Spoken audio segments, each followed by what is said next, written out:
Pronto, agora começamos. Então, só fazendo um teste, né, de áudio lá, e você me ouve, Murilo, tudo certo? Sim. Sim. Legal. Então, nós vamos começar, tá bom? 3, 2, 1, vamos lá. De volta para nosso campus. Bom, nosso tema de hoje é gastronomia de impacto social e novas oportunidades de carreira. Eu sou Paula Feliciano, professora do Centro Universitário Senac Campus do Jordão, e para compartilhar percepções sobre o tema, recebo 2 convidados. Laiane Florencio. A Laiane é formada em gastronomia e pós-graduanda em sociologia, e a sua trajetória é pouco comum. Ela já foi voluntária em projetos sociais no Brasil e no México, e foi se aproximando dessa possibilidade de geração de impacto político, público e social por meio da gastronomia. Já coordenou e ministrou aulas de gastronomia em um projeto público da cidade de São Paulo, e hoje atua como orientadora socioeducativa dentro da Secretaria de Assistência da cidade de São Paulo, completamente voltada à população de rua. E para compor a nossa roda de conversa, eu convidei também o Murilo Melo. O Murilo é formado em gastronomia e logo entendeu que a área de atuação poderia ser mais ampla. Foi para São Paulo, trabalhou em cervejarias como a Equinox Beer House em Alto de Pinheiros e também a Croma Beer na Vila Madalena, e se esforçou para perceber que poderia ter outras oportunidades também diferenciadas de atuar na gastronomia e, portanto, na indústria de alimentos. Hoje o Murilo trabalha como técnico gastronômico na multinacional do ramo alimentício BRF. O que os dois têm em comum? São 2 jovens profissionais que, quando alunos, eram muito ativos no processo de aprendizagem e sempre questionadores dos desafios, das controvérsias e das oportunidades de melhorias na área. Vamos conversar um pouco, então, sobre as suas trajetórias e experiências profissionais e desafios da carreira nesse contexto atual. Sejam muito bem-vindos, então, Laiane e Murilo. É um prazer estar com vocês. Obrigado. Como vocês estão? Tudo bem? Tudo ótimo, tudo ótimo, né? No possível contexto na de 2021. Sim, na medida verdade. Eu fui fazendo essa apresentação de vocês e me lembrei, né, do que vocês têm em comum também, que é essa trajetória menos comum, né, para a área da gastronomia. E aí eu fiquei pensando aqui, que elementos do percurso de estudos de vocês, ou do trabalho ao longo do tempo, vocês perceberam que foi abrindo, então, as perspectivas, né, para novas possibilidades de atuação profissional na gastronomia? Posso começar? Pode. Então, eu sempre fui uma pessoa muito inquieta, né? Quem me conhece sabe, sempre fui muito questionadora, e quando eu entrei na faculdade não foi diferente. Então, eu sempre tive essa questão de me questionar, né? Não só sobre alimentação, não só sobre o ato de cozinhar, mas o impacto que isso traz na sociedade. E eu fui tendo algumas inquietações dentro desse processo. Inquietações, por exemplo, como desperdício, inquietações, né, que transversam o âmbito só restaurante, né, que impacta na sociedade, na população como um todo. E depois dessas inquietações, eu tive a oportunidade de colocar um pouco em prática dessas inquietações em um projeto que a gente fez na faculdade, onde a gente visava o não desperdício, né, minimamente o não desperdício. Então, a gente fez um restaurante experiência, onde toda a comida que seria descartada, né, que a gente não poderia continuar na faculdade, fosse levada para o restaurante acadêmico da faculdade e outras pessoas pudessem comer. E aí, quando eu fiz quando eu e meu grupo, né, a gente, enfim, ficou 6 meses aí nesse processo, quando a gente fez esse projeto, eu fiquei ainda mais inquieta, porque eu me apaixonei, eu comecei a pesquisar sobre os impactos da gastronomia na área social, na área ambiental, na área política, e eu comecei a me apaixonar por esse processo. E após essa inquietação, após a efetivação desse projeto, eu conheci a gastronomia social, que até então eu não conhecia. Eu estava um pouco inquieta, porque eu via que era algo que estava muito forte em mim, né, trabalhar com os impactos da gastronomia, e eu via que eu não encontrava muitas respostas, encontrava pessoas que já estavam fazendo isso, e aí me foi apresentado a gastronomia social, em especial numa aula falando sobre o projeto Gastromotiva. E aí eu me apaixonei, falei, meu, é isso que eu quero fazer da minha vida, não sei como, não sei onde, não sei com quem, mas é isso que eu quero fazer. E aí estou pesquisando, nesse momento eu consegui ser voluntária nesse projeto, fui até o Rio, conheci o cofundador do projeto Gastromotiva e falei, meu, é isso, 100%.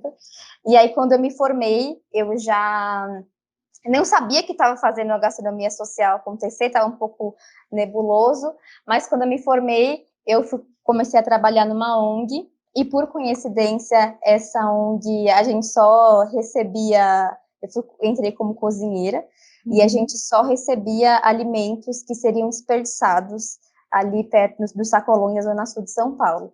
Então, foi quando eu comecei a colocar em prática, assim, algumas coisas que eu estudei, que eu tinha estudado, dentro desse processo da faculdade. E aí, desde então, eu só trabalhei com isso, só trabalhei em ONG. Posteriormente, eu comecei a dar capacitações para as pessoas, né, que se encontravam em vulnerabilidade social, naquela situação em especial, pessoas dependentes de álcool e outras drogas, estavam em situação de rua. Mas foi muito louco, assim, porque eu fui entendendo que a gastronomia foi preenchendo pilares que eu nem esperava, né? Nesse contexto. Então, eu fui percebendo que essas pessoas se sentiam num processo de pertencimento quando era falado sobre culinária.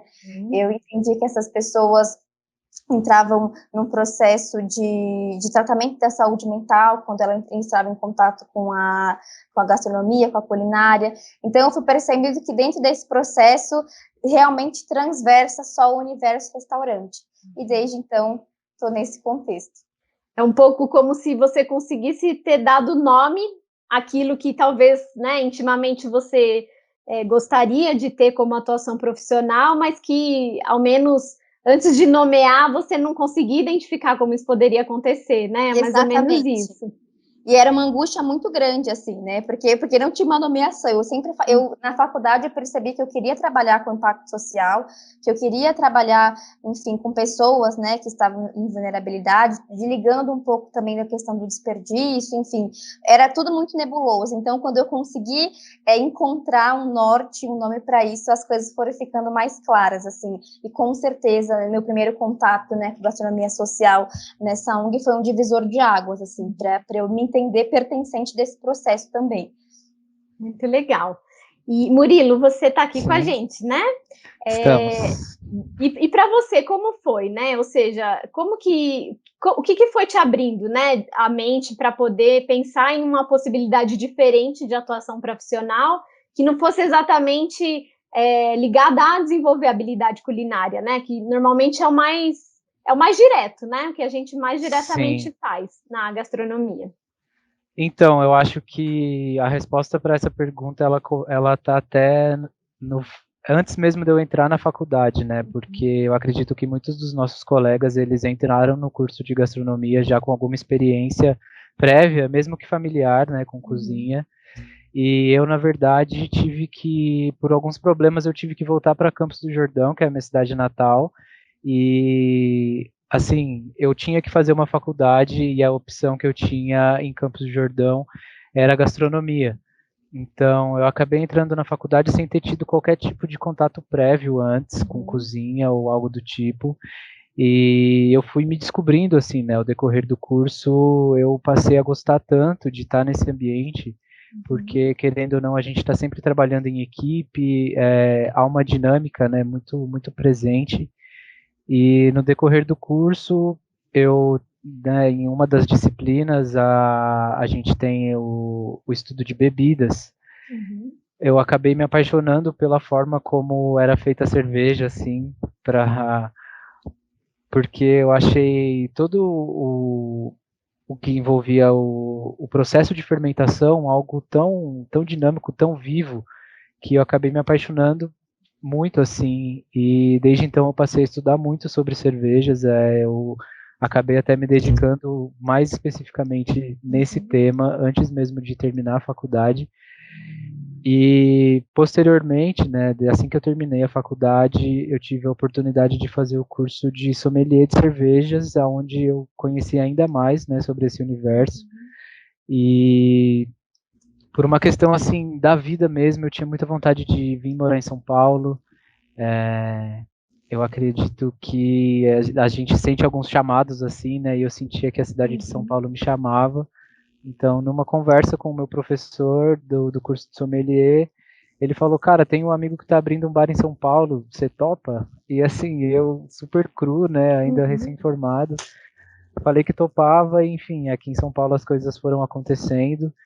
Eu, durante, né, os meus dias de trabalho, eu fui percebendo que eu tinha também uma paixão pelo atendimento, né, que também é algo abordado durante o curso de gastronomia, que algumas pessoas acham que podem achar, né, que a gente entra lá e fica todo o tempo somente na cozinha, mas a gente também tem o estudo do serviço, né, Sem dúvida. e aí eu acabei me apaixonando também pelo ato de servir. Eu comecei trabalhando mesmo, a gente chama, né, de sommelier, mas no começo da minha jornada eu era garçom mesmo, né. A gente estava ali servindo cerveja, então todo esse lance com pessoas acabou me chamando muito a atenção.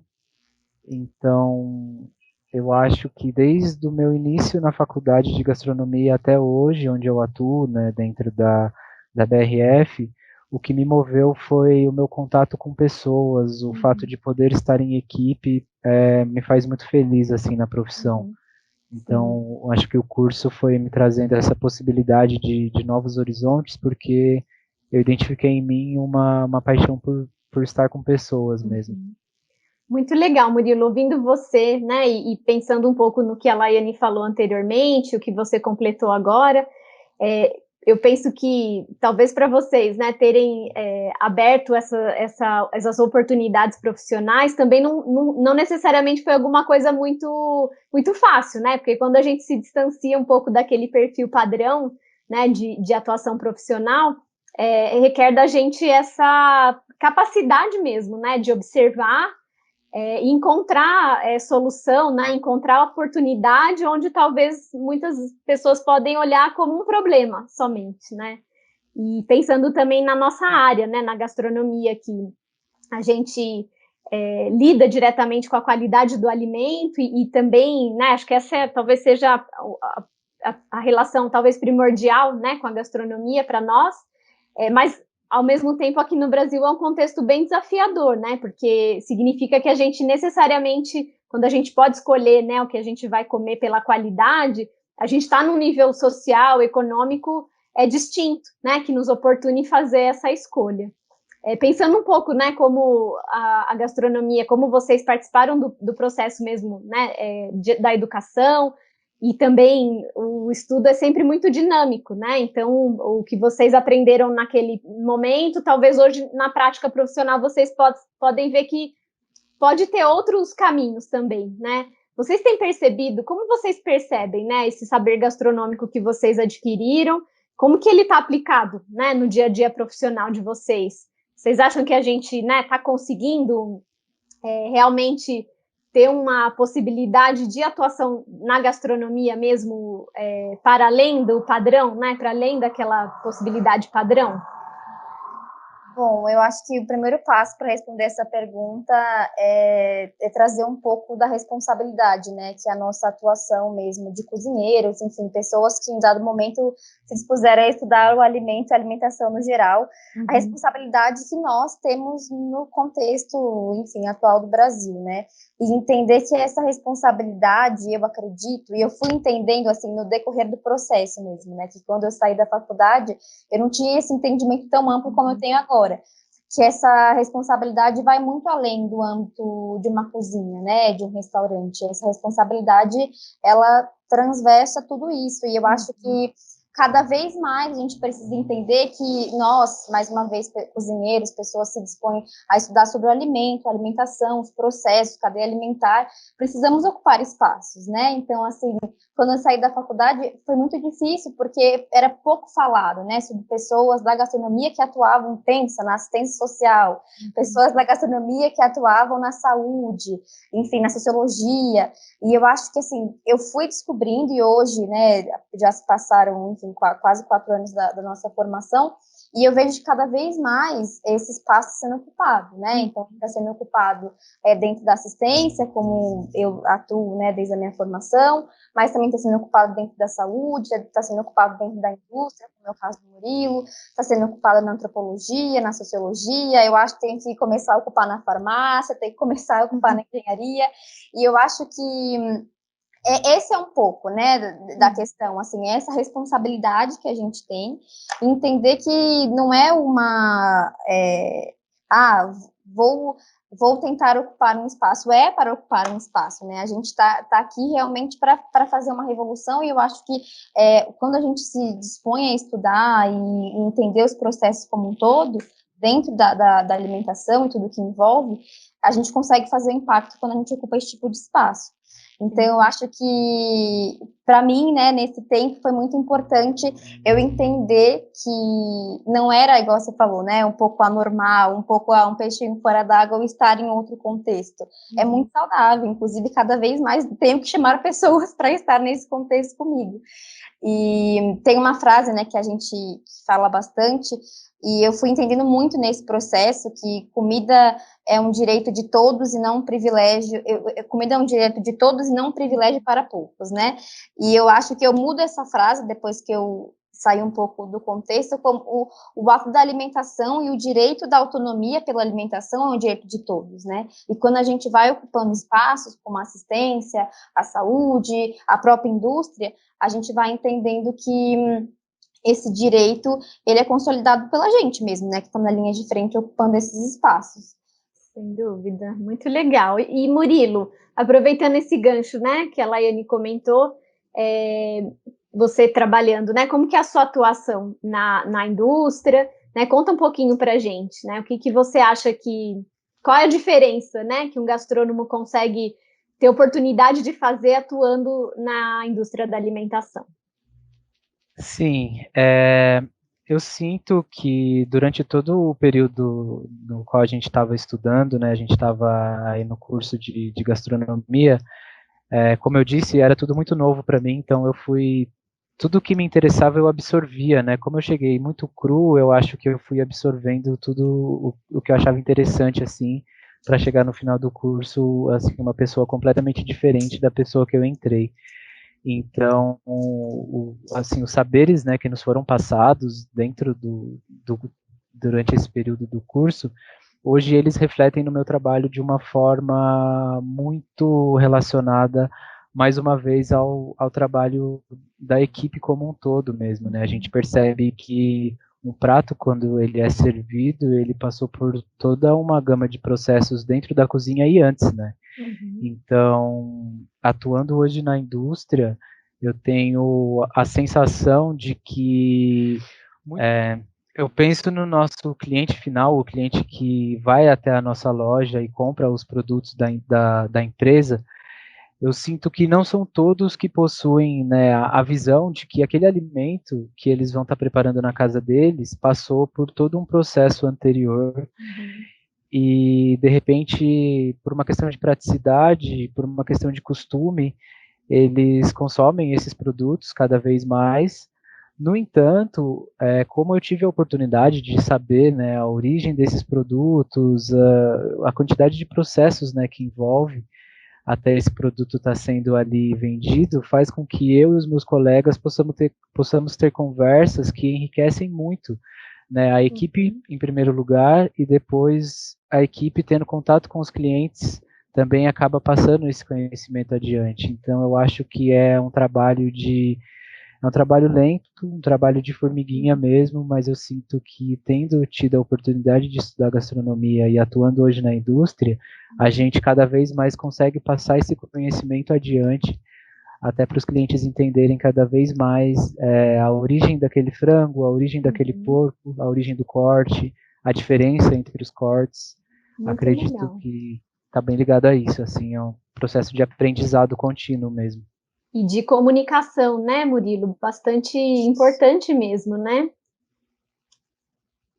Enfim, penso que a gente, pensando, né, no tema desse nosso encontro, que é, de uma certa forma, desconstruir, né, um pouco as possibilidades da atuação profissional na gastronomia, a gente desloca um pouco, né, essa atenção que a gente tem diretamente a partir da figura daquele chefe, né, de cozinha e toda a representação profissional que, né, isso implica, e a gente começa a pensar, então, que a gastronomia, ela pode, talvez, contribuir por renovar a perspectiva geral, né, da atuação profissional, e também pensar que, com essas experiências que vocês estão tendo agora, a gente também está num compasso de que o estudo, né, e a atuação na gastronomia ultrapassem um pouco essa ideia que a Laiane, né, já comentou muito no começo aqui dessa nossa conversa, que é a gente enfrentar, né, de uma vez por todas, que a comida, ela é um direito de todos, né, e a gente acaba, por muito tempo, acho que fazendo uma abordagem um pouco maior, né, a partir da gastronomia, da comida como um privilégio, né, e de poucos. Então, a gente consegue perceber também com a atuação de vocês o quanto a comida pode transformar, né, embora a gente saiba que a gente está num passinho de formiga, como você mesmo falou, Murilo, sobre a atuação, né, da gastronomia na indústria, e retomando também o que a Laiane comentou, é muito importante a gente estar em todos os espaços para produzir as mudanças, né? Mesmo que elas sejam, não sejam numa velocidade que talvez a gente queira, né? Mas a gente precisa estar lá ocupando para que isso aconteça. E eu estava aqui, né, pensando no desenvolvimento aqui do nosso encontro, e eu me lembrei de um artigo que eu queria comentar com vocês, que eu achei muito interessante, que ele chama-se assim: Apresentação do chefe na vida cotidiana, socialização dos chefes em Lima, no Peru, que é um artigo de uma antropóloga da Universidade de Nova York, mas está publicado em português na Revista de Administração de Empresas da FGV, e ela faz uma pesquisa muito interessante, uma pesquisa etnográfica em Lima, examinando, né, as práticas de socialização, de ensino em 2 escolas de culinária, principalmente para tentar esclarecer um pouco dessa questão do trabalho culinário, né, ligado à formação de pessoas, que a gente sabe que movimentou muito, né, essa ideia de gastronomia social nos últimos tempos, principalmente a partir do Peru. Acho que antes, né, desse grande boom da cozinha peruana, a gente não via com tanta frequência essa ligação, né, de que talvez pudesse haver uma possibilidade de atuação social. E aí, enfim, né, vários pontos ali, é um artigo bastante crítico, então é muito interessante também, né, para a gente ler, enfim, algumas vezes, mas é comentado lá algo que eu achei bem interessante, que é como essa atuação social, né, por meio da gastronomia, também, como ponto positivo, pode reordenar uma paisagem de oportunidades econômicas, né, que eu acho que tem muito a ver com o que vocês estão trazendo aqui, né, as oportunidades que vocês foram percebendo de atuação profissional mesmo. E aí eu queria pedir para você, Laiane, comentar um pouco sobre o seu estágio, né, voluntário lá no Gastromotiva, o que você também fez no México, se tem algum ponto aí convergente entre eles.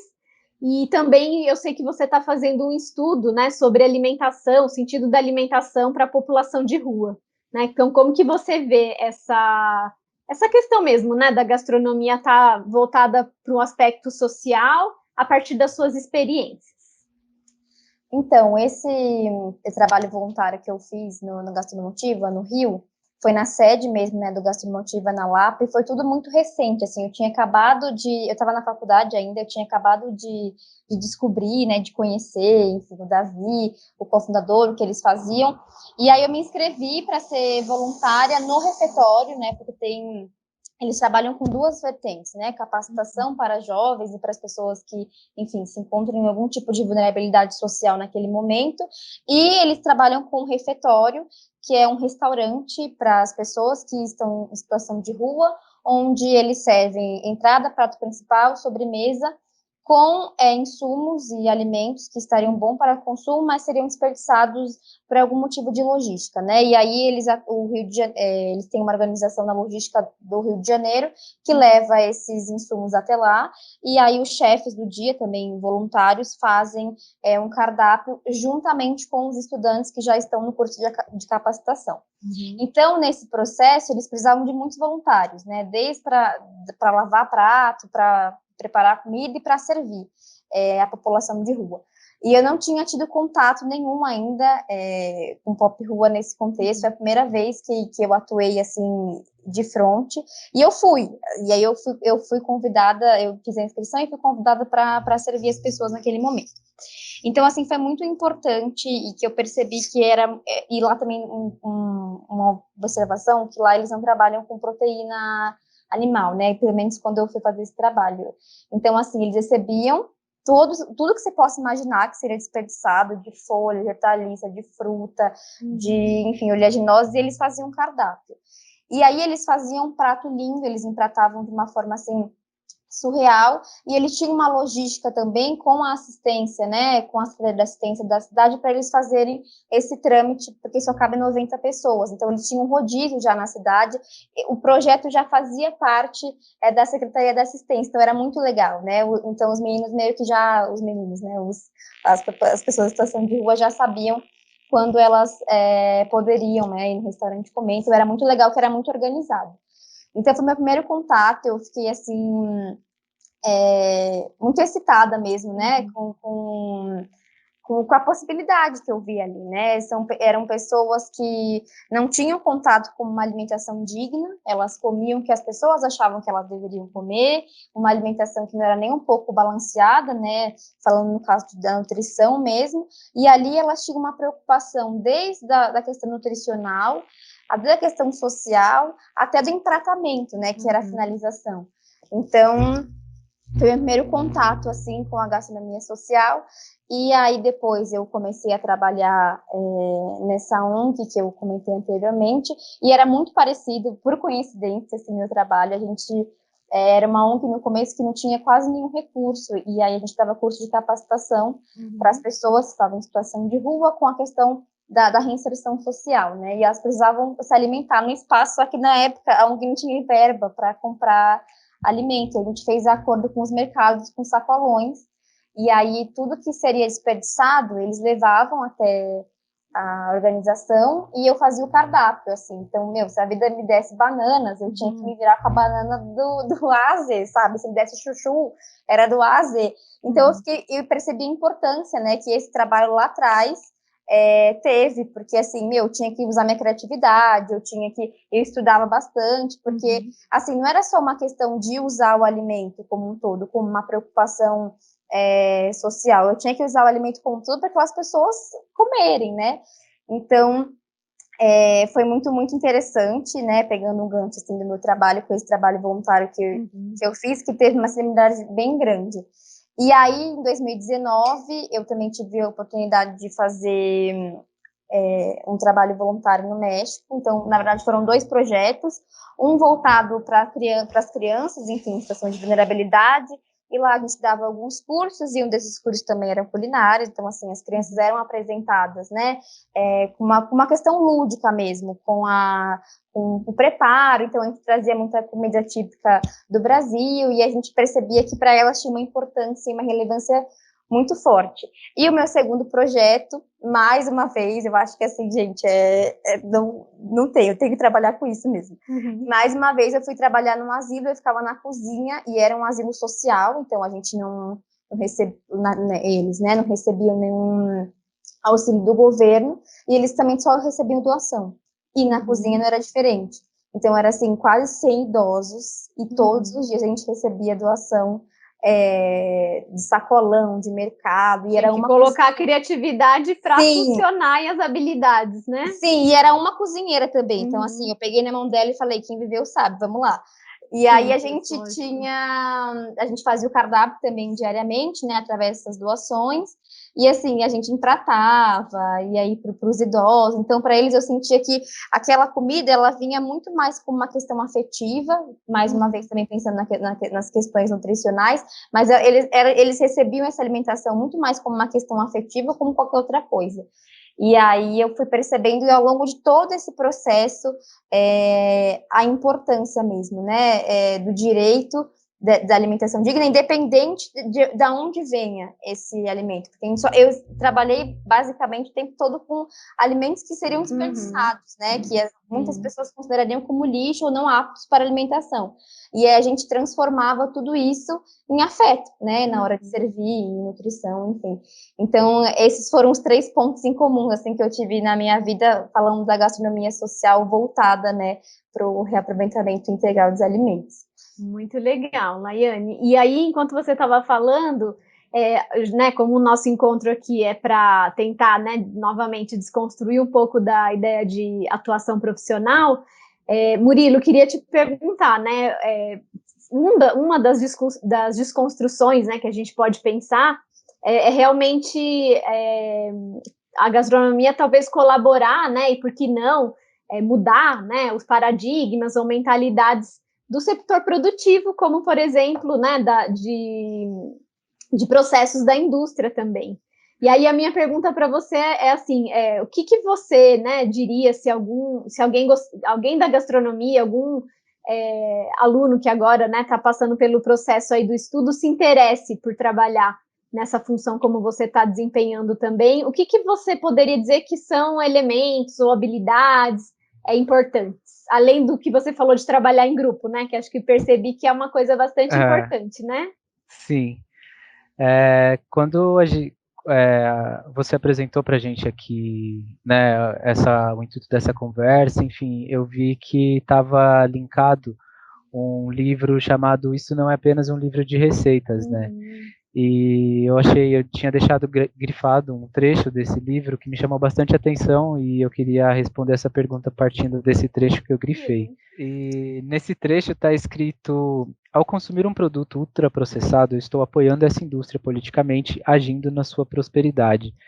E durante o nosso curso, né, de gastronomia, a gente realmente estuda que tudo aquilo que a gente consome como alimento, de alguma forma, a gente está apoiando todo o processo que existiu anteriormente. E quando eu passei a trabalhar dentro da indústria, eu percebi que eles estão realmente preocupados a trazer cada vez mais alimentos com procedências muito primeiramente honestas, né, para a mesa do consumidor, e num segundo momento toda uma gama de produtos, e há inclusive hoje dentro da BRF, né, que é a empresa que eu trabalho, uma equipe chamada Time de Chefes Consultores. E essa equipe de chefes consultores, uma das principais funções que essa equipe desenvolve é de estar presente nos pontos de venda que consomem, né, os produtos da empresa e passar para os colaboradores dessa empresa a procedência dos produtos. Então quebrar muito ainda, né, o mito de que em alguns, no frango, por exemplo, vai hormônio, e são, assim, questões que se a gente trazer, né, para trazer à luz, a gente percebe que realmente são mitos que foram construídos, porque o hormônio é algo tão caro, que, assim, não faria o menor sentido aplicar qualquer tipo de hormônio em qualquer tipo de animal, porque o preço desse produto final ficaria, assim, muito caro.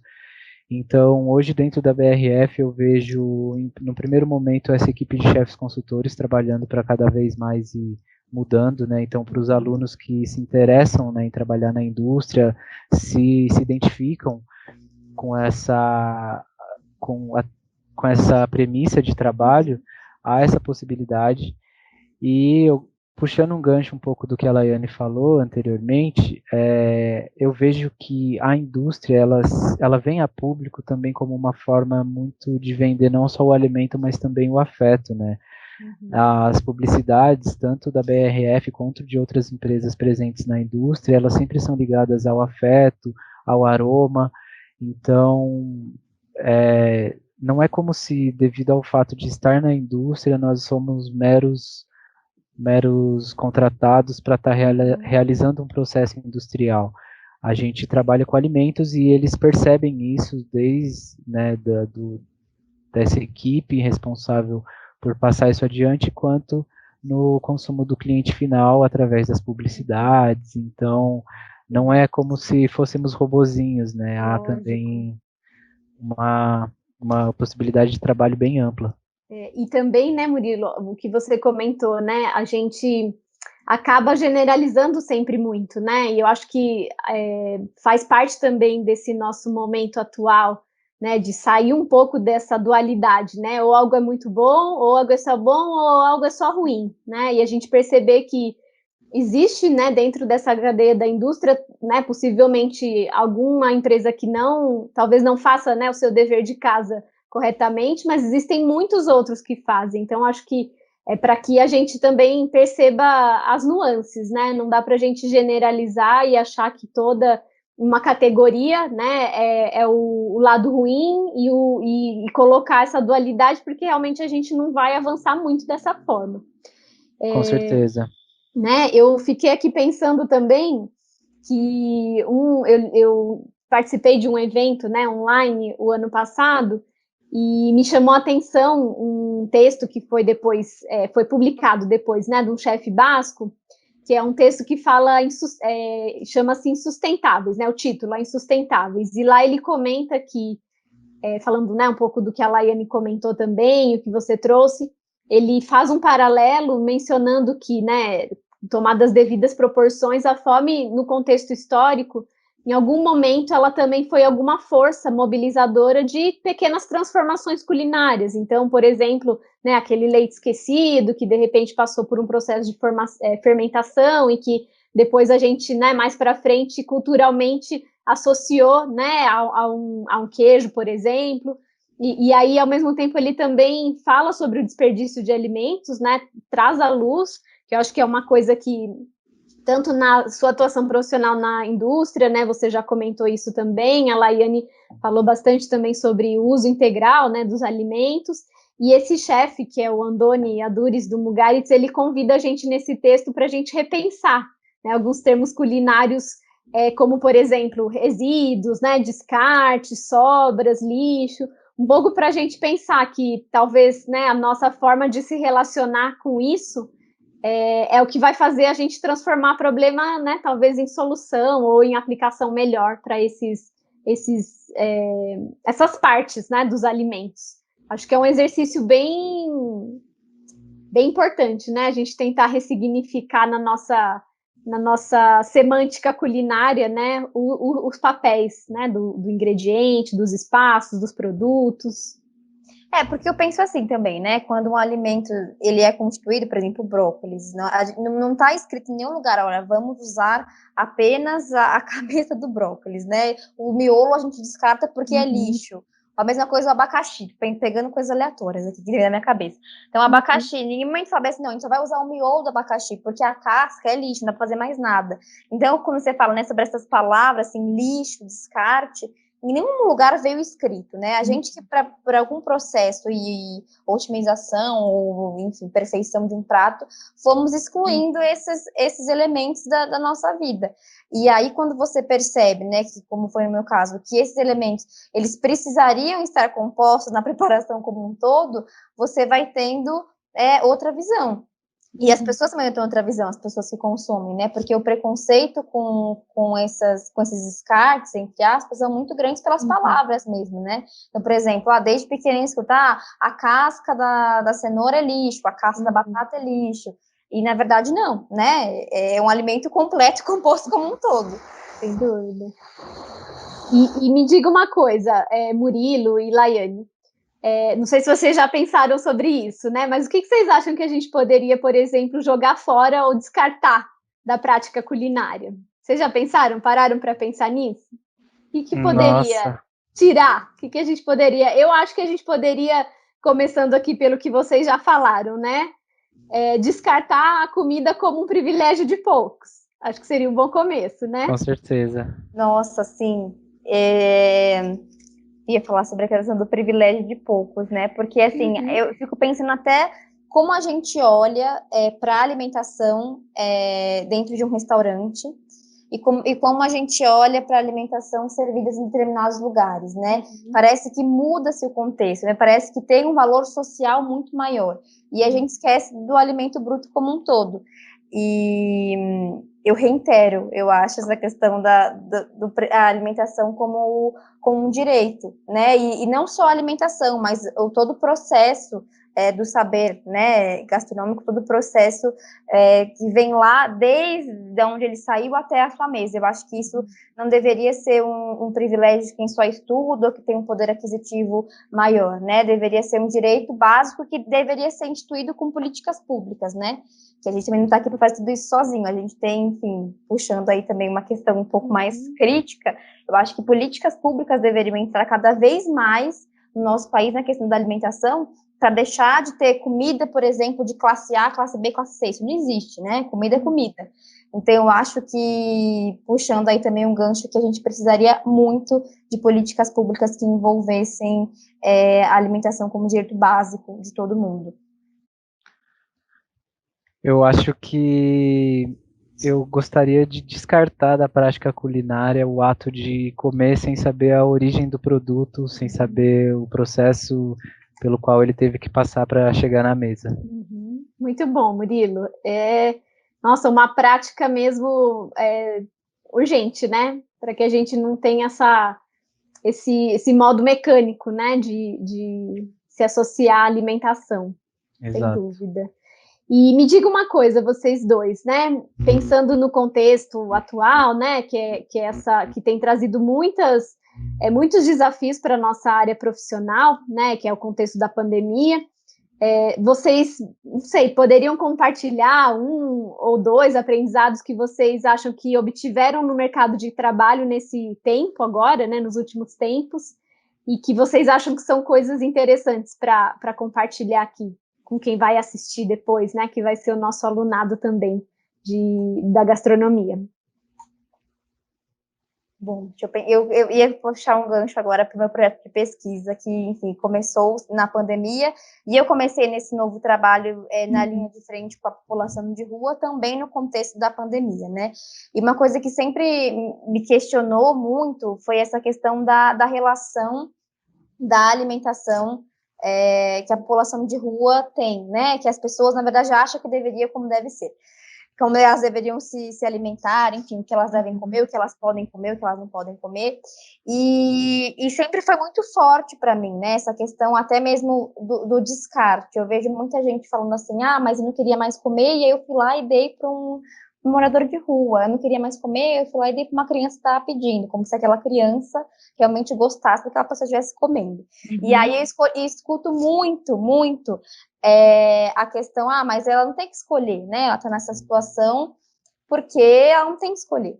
E aí, na pandemia, isso veio reiterado de uma forma absurda, assim, mas olha a situação do país, essas pessoas não têm que escolher o que elas vão comer, elas têm que comer e pronto. E aí, por um bom tempo, eu venho observado que as pessoas que levam marmitas, quentinhas, enfim, para as pessoas que estão em situação de rua, elas nem sequer falam o que tem dentro da marmita, elas nem sequer falam o que tem dentro da quentinha, o que tem ali de proteína, o que tem de carboidrato, elas só entregam para a pessoa e falam, tô aí. E aí, em dado momento, eu pergunto para essas pessoas, né? E falo, tem, tá, sabe se ele gosta, também sou um pouco crítica e um pouco chata em relação a isso. E eles falam, nossa, mas olha o momento que a gente está vivendo, não é momento de escolha, ninguém está escolhendo nada. E aí é uma coisa que eu paro e penso, né? Até que ponto a gente deslegitimiza mesmo os valores e as vontades de pessoas que estão, na verdade, abaixo da gente. E o quanto isso veio reiterado, assim, carregado na pandemia, né? Como se, assim, nossa, se eu passando por uma dificuldade, então, assim, aquela pessoa ali mesmo que está numa situação, entre aspas, né, pior que a minha, não tem direito de escolha. E aí foi quando, dessa observação, né, do meio do ano 2020 para cá, eu comecei a fazer um estudo que está muito, muito, muito engatinhando ainda sobre o sentido da alimentação e o sentido nutricional mesmo para as pessoas que têm população de rua, por conta dessa dependência que eles têm, né, de se alimentar através de doações, que, assim, a gente tem políticas públicas, por exemplo, Bom Prato, Centro de Acolhida, Sempre o Pop, que, enfim, já se organizam para isso, mas não dão conta, porque atualmente a gente tem o volume é grande, pessoas né? em situação de rua, então essas pessoas dependem de uma alimentação, de uma doação, só que as pessoas que estão doando não são nem um pouco preocupadas com isso, e no contexto da pandemia isso veio muito forte, então, assim, quem doa ainda diz que essas pessoas têm direito de escolha, porque a nossa situação está muito crítica, então imagina deles, né? Sim. Então, uma coisa, assim, que eu observei nessa pandemia, e que até surgiu um projeto de estudo, por conta da situação que a gente tem passado e por conta que, como essas pessoas e nós mesmos, em determinadas situações, a gente deslegitimiza a vontade do outro. Desejo, né? O desejo do outro, porque a gente está passando por uma crise, né, no país. Muito legal, Laiane. E você, Murilo? Durante o começo de 2020, eu estava passando por um processo assim eu não estava me encontrando mais, né, no emprego que eu estava, e acabei até saindo alguns meses depois, e até ser contratado, né, para trabalhar agora na BRF, eu tive a oportunidade de desenvolver um projeto pessoal muito relacionado à minha escolha alimentar, né, já nem sei quando, mas em um determinado momento aí da minha vida eu decidi que queria parar de comer carne, e muito para encontrar os desafios e entender o que esse desafio poderia me trazer de benefício, né? E durante esse processo que eu estava sem trabalhar, eu acabei desenvolvendo um projeto muito baseado no movimento que eu vi, né, através das redes sociais, de pessoas cada vez mais cozinhando, né, o seu almoço, pessoas que antes, devido ao trabalho, almoçavam fora de casa, passaram a ter que cozinhar dentro de casa, né? E percebendo essa movimentação, eu acabei desenvolvendo um projeto onde a ideia era entregar para essas pessoas uma caixa com ingredientes e dentro dessa caixa um breve menu do que ela poderia fazer com esses ingredientes, né? E tudo isso, obviamente, vegetariano, então acho que a pandemia acabou me trazendo a oportunidade, né, de revitalizar o que a faculdade me trouxe sobre a criação de um cardápio, né, a criação de um menu, a criatividade mesmo de você fazer uma entrada, um prato principal, uma sobremesa com ingredientes que às vezes as pessoas nem imaginam que dava para fazer. Também tive que revisitar aí os nossos ensinos sobre ficha técnica, né, precificação. Então, meio que a pandemia me trouxe a oportunidade de criar um restaurante, entre aspas, né, que foi super importante para eu revisitar muitos dos aprendizados da época da faculdade, assim. Foi um projeto que ficou só no piloto mesmo, eu acabei fazendo entrega para 3 ou 4 amigos só, não veio a vias de realmente se concretizar, mas foi bem importante para essa revisitação, assim, do aprendizado mesmo.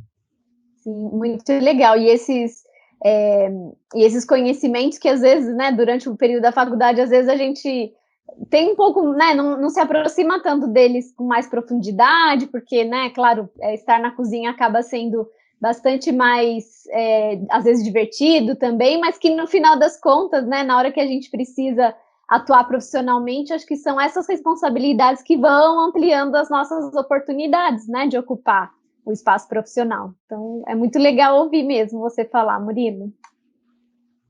E aí eu queria, né, aproveitar e retomar um pouco o tema, né, da inspiração desse encontro, e para fazer uma pergunta final para vocês. Acho que a gente poderia, né, conversar aqui, enfim, muito mais horas, mas eu queria retomar esse encontro, essa inspiração do encontro para a gente ir finalizando. Então, se vocês pudessem, né, cada um de vocês pudesse enviar uma carta para si mesmo, né, o seu eu ainda aluno de gastronomia lá do Senac Campus do Jordão, o que vocês diriam, né? Que informação vocês escreveriam nessa carta? Nossa, eu acho que eu ia me acolher muito, assim, ia me acolher no grau hard.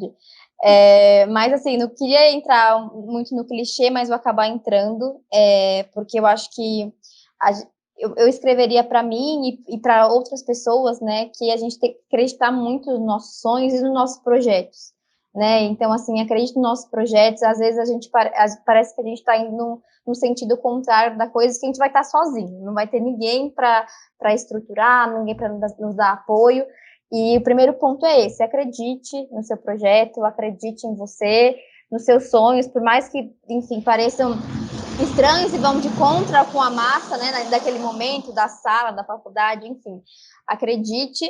E outra coisa que eu acho que é muito interessante, que eu gostaria de falar para mim, que a técnica, né, gastronômica, ela é muito importante, mas eu nunca usei tanto a técnica socioemocional nos últimos tempos, né, que é para lidar com pessoas.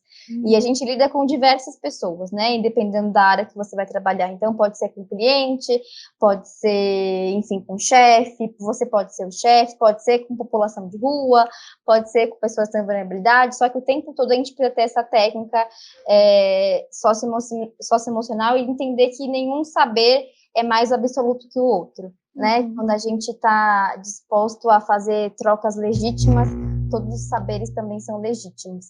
Então, isso me daria uma confortada, né, nesse processo. Seria uma carta, então, de acolhimento. Totalmente, assim, me pegar no colo e me abraçar mesmo. Muito bom. E você, Murilo? Eu acho que você diria? Eu escreveria uma carta dizendo para não medir o meu aprendizado usando a régua de aprendizado dos meus outros colegas, assim.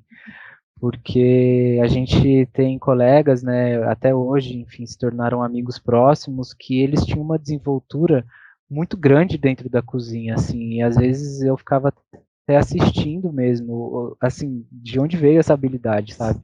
Habilidades desde, assim, de manipulação de alimentos, de criação de pratos, até habilidades como habilidades com a faca, sabe? Com as ferramentas em si. Então, eu mandaria uma carta dizendo que tá tudo bem não saber fazer o julienne perfeito, tá tudo bem não acertar o ponto sempre das preparações, a gastronomia ela é muito mais abrangente e no final das contas a gastronomia ela lida com algo que é nato do ser humano, que é a alimentação, né? A gente chegou até aqui hoje porque a gente se alimentou em algum momento do passado, então no final das contas a gente está ali aprendendo sobre ancestralidade, enfim, contato com o que nos trouxe até aqui, muito mais do que com preparações de França, Itália, ou enfim, o que é tido como clássico, né? Tá tudo bem, é isso. Muito bom, Murilo. Seria acho que também, né, talvez uma carta de acolhimento, mas também uma dica, né, que eu acho que é perfeito isso, a gente se medir com a régua do outro é muito complicado, né, porque somos pessoas diferentes, com vontades diferentes, né, com possibilidades, histórias diferentes, é muito legal. Nossa, Murilo e Laiane, foi um prazer estar aqui com vocês. Agradeço muito a gente poder ter esse encontro de diálogo, de reflexão sobre a prática profissional no ramo da gastronomia, que está, né, assim, em constantes transformações. Então, agradeço muito mesmo vocês compartilharem com a gente. Tenho certeza que vocês vão ser grandes inspirações aí para os nossos alunos, para que, enfim, trilhem caminhos mesmo diferentes, né, e que aproveitem as oportunidades que aparecerem, né, na frente. Acho que é um pouco isso também que a gente precisa. E eu não sei vocês, mas eu matei um pouco de saudade das nossas aulas de estudos contemporâneos de gastronomia. Nossa, acho que é um momento muito legal, pelo menos para mim. Foi um momento ótimo. Tudo. Muito obrigada, viu? Queria agradecer também à direção, toda a equipe do Centro Universitário Senac Campos do Jordão, porque viabilizaram a possibilidade desse nosso encontro. Muito obrigada, viu? Um abraço para vocês.